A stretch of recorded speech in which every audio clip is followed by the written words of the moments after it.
Good evening, YouTube model railroader fans. I'm Ray. You already knew that, though. I'm sure of it. You don't know who I am by now. Considering the fact that I'm up to vlog number 16. It's Wednesday, the 29th of April, 2015. I told myself I wasn't going to do this, but I think it's somewhat important, and I've mentioned it before that I don't like mixing hobby with political, with, you know, religion stuff, but,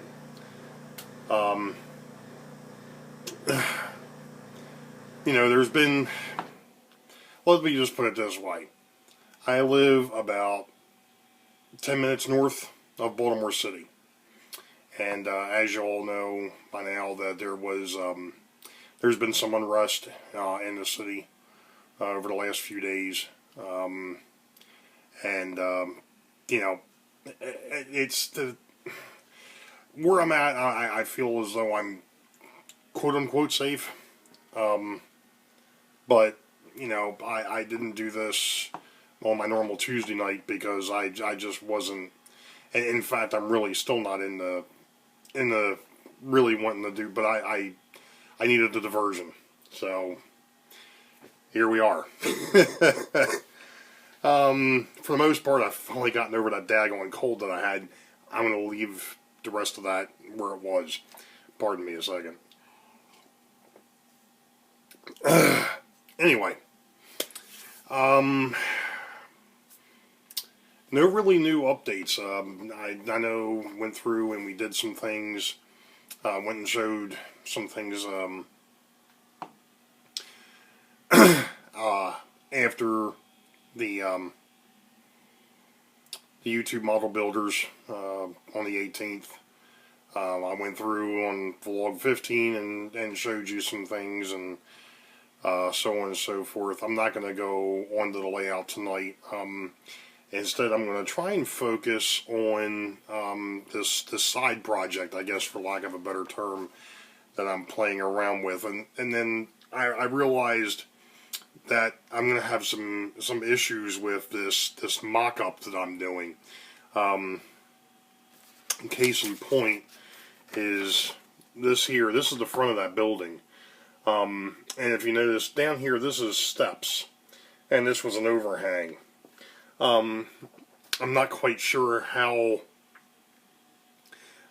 I really want to mock that up. And then on the back of the building, this area here is actually recessed. This door and these two windows here are actually recessed into the building. This here is actually an overhang. So again, I'm not sure how to do that with the mock-up. I'm sure there's a way to do it. So what I'm going to do really with this vlog is just go over mocking up this building. So what I've got here is obviously you've seen the front and the back of the main building, and I've got some manila folders here that I'm going to glue the building onto. So what I'm going to do here is we're going to stop for a second. I'm going to go ahead and do some gluing and some more cutting, and we'll go from there, and then I'll show you what I've got done when we get to that point. So stand by, we'll be right back. Well, got all the pieces cut out, at least. Thing of it is now they're going to have to dry. So I'm going to have to find something else to get into here. Of which I'm really not too sure what I want to get into next. To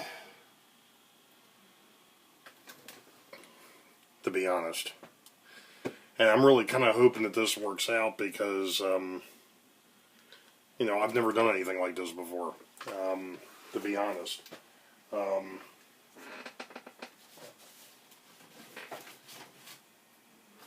So, this is what I have at the moment. You know, there's the front and the back of the building. Actually, this here feels like it's fairly dry already, which is a good thing. No, maybe not. It's it's still wet. I'm just going to have to wait. So, we'll just come back to it. I guess.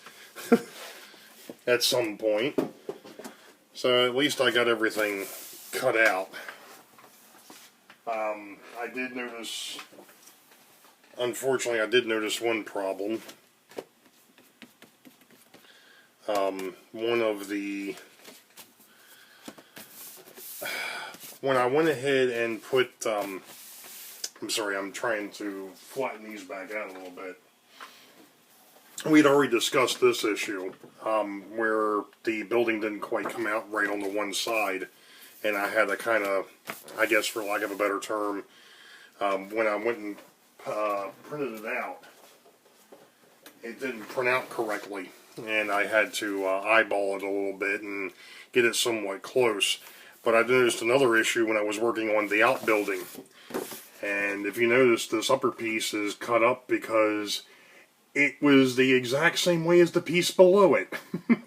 And that's not going to work, because this here is supposed to be, well, what would be the front side. This is the side that actually faces the road. This side faced away from the road, the carriage house. So, you know, it is what it is. I had to cut it up to, you know, put it back in the order that it should have been in. So, let's see, what else have I got going on down here? Like I said, really, in reality, that's basically it. I'm still looking for... I haven't had a chance to really go ahead and look for the parts that I had mentioned on Vlog 15. I need to find some either replacement motors or some brushes for a couple of these older AHM models that I have. They're kind of worn out. Oh, I did see something rather fascinating that Mr. Sharp had posted about a heavily modified, well, what looked to be heavily modified. I did some reading up on the GP series locomotives that somebody had mentioned. I think it was Barry that actually mentioned on his post about the GP7/GP9s being upgraded to GP10s. At some point, certain railroads went ahead and made some modifications, so on and so forth, but that picture that Gino had posted that's an unusual looking locomotive. It looks like a GP unit, but it's got a low nose, and in fact it actually looked like it had a RS cab sitting on it, so that was a rather unique conglomeration, I guess, for lack of a better term. Those types of things have always fascinated me, and I had at one point taken a switcher, a real cheap model power switcher that I had at one point, and I had cut it up into pieces. I was going to take it from in a center cab, or an end cab. That's what it was. It was an end cab. I wanted to make it a center cab. Well, that never worked out. In fact, I think the parts are still sitting... no, the parts are not sitting in my parts drawer. Oh, yes, they are. Yeah, this here was a rather fascinating little thing that I had started working on, and like I said, it just didn't work out, and I ended up cannibalizing it for parts for something else. In fact, I think it ended up getting cannibalized for parts for my RS3, my Southern RS3, so I'm going to put this thing in here, or put this thing somewhat back together for a moment, because what I wanted to do, and like I said, it didn't, it never really worked, it never really worked out, but this was supposed to be an end cab switching unit, and I had started to modify it into a center. In fact, this is the way that it was supposed to sit. That's how it was supposed to sit. I basically cut it and had turned it around, but as you can see, I mean, there's parts missing off of this thing immensely now. It just, here again, it was one of those El Cheapo models that I was just playing around with, just something, because it wasn't running, and it's 10 o'clock tonight.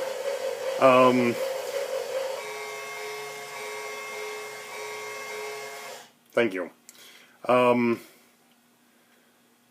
like I said, it was a neat idea at the time, but it just never panned out. So this thing is obviously past junk. I don't know what I'm going to end up doing with it. But one of the other things is, and I don't have them up on the shelf because they don't run. But I have a pair of these old Alcos that were put out by Tyco. There's a Rock Island, and then there's the Virginian. And I've actually thought about doing something fairly unique with these, although the problem is trying to find running gear for them.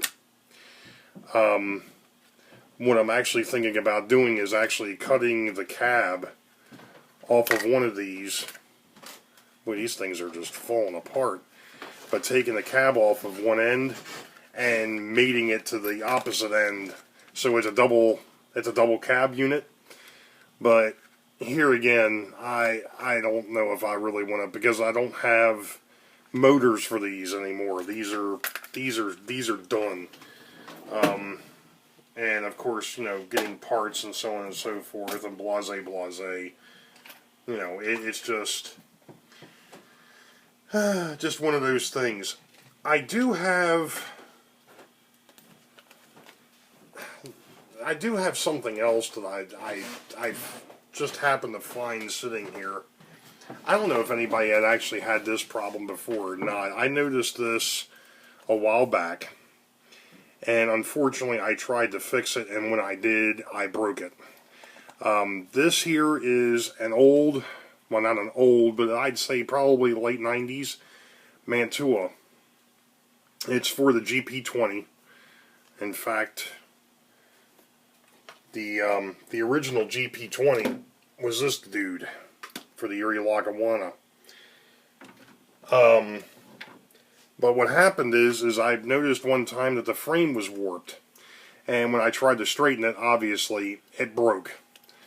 And I went ahead and I found another unit for the Union Pacific, and of course I don't model the Union Pacific, but and I'm not quite sure what to do with this shell, to be honest, because I don't have anything else to stick the shell on.